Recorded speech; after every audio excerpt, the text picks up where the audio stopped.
So now that we have a plan for actually breaking our document into sections, we're going to go ahead and do it now so we can apply the columns. So just as a refresher, we're breaking it into 3 sections, and we're going to put breaks where these orange lines are after the first paragraph and after the 4th paragraph. You were challenged to figure out where would breaks be, how would we break our document into sections. And so what we want to think about is 1, where would our cursor be for that first break, and 2, how are we going to find breaks.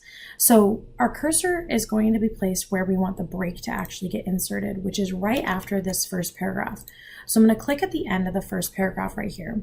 You can also click before the second paragraph, either one of them works, but it actually matters for what happens with the paragraph marker, because if you recall, if we turn on our show hide here on the paragraph group on the home tab, there's a paragraph marker right here. And so if we put a break here, it's actually putting it before the paragraph marker, so things will change and move.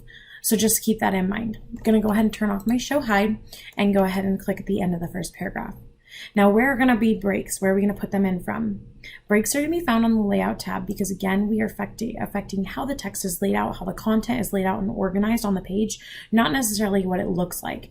So we're going to go to the layout tab, and this is a page setup option. Inside of here, you have breaks. Breaks are important because there's 2 types that you can use. You can use page breaks or you can use section breaks. When I use page breaks, these are going to be your page, column, and text wrapping options. A regular page break will just make it so that it pops to the next page. So if we were to insert a page break here, you'll see that automatically the text all pops to the second page. This is great and way better than hitting enter a bunch of times, which we'll talk about again in a future lesson. But page breaks is not what we're wanting. We want this all to stay on the same page but have different formatting. So I'm going to go ahead and hit undo, which is Control Z on my keyboard, or I can hit undo up in this quick access toolbar to get rid of that page break. The next kind of break is a column break, which you may be tempted to use because we're trying to apply columns in the future. However, we're not to the columns step yet. All we're doing at this point is we're trying to break the document into 3 sections, not go into columns at this point. A column break also is for you to pop to the next column. And if you think about it, our document is currently in 1 column. So if I click this, it actually just pops me to the next page thinking that that's the next column because it's all in 1 column anyway. So a column break isn't what we want at this time either. Instead, what we want to do is, again, break the document into sections. And sections is its own type of break. We've got 4 different section breaks that you can pick from. You have next page, continuous, even page, and odd page. Our goal is to have all of this stay on the same page. So the question is, which break would you use at the end of this first paragraph to break the document into sections? In this case, we're going to use a continuous break so we can keep it on the same page but break those document into sections. Now, when you do that, you'll see again that paragraph marker gets moved down. So if we go back to the home tab, and this is important, when we go back to the home tab, you want to make sure your show hide gets turned on because you need to see what's really going on in your document.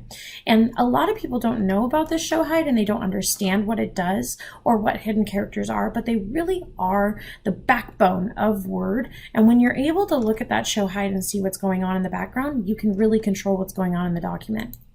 Turning this on, you can see a section break has now popped up at the end of this paragraph, and it's even called a section break continuous. We wouldn't have been able to see that that actually got inserted or even existed without our show hide. And here we have a paragraph marker that's just sitting there blank, just like we do down below. With this, you can actually remove it by either selecting it and hitting backspace, or if you want to remove stuff to the right of your cursor, so like if I go in the middle of this paragraph and I want to remove the word make, I would use backspace, right? That would make it so that I could remove that word. However, if I want to remove the word your from where I'm clicked right now at the end of word make, I can actually hit the delete key on my keyboard, which is just to the right of backspace, and it will actually delete to the right of my cursor. So you have 2 keys that are actually available. We use backspace a lot, but if you aren't utilizing delete, you're missing out on a great key on your keyboard. So I'm going to go up to this paragraph and I'm going to hit delete on my keyboard to remove it because it's to the right of the cursor. Now what we need to do is insert 1 more section break. Question is, where's it going to go? I'm going to look back at what we talked about at the beginning, discussing what those things are, where those breaks are going to go. And it looks like we're going to put it at the end of this 4th paragraph right here.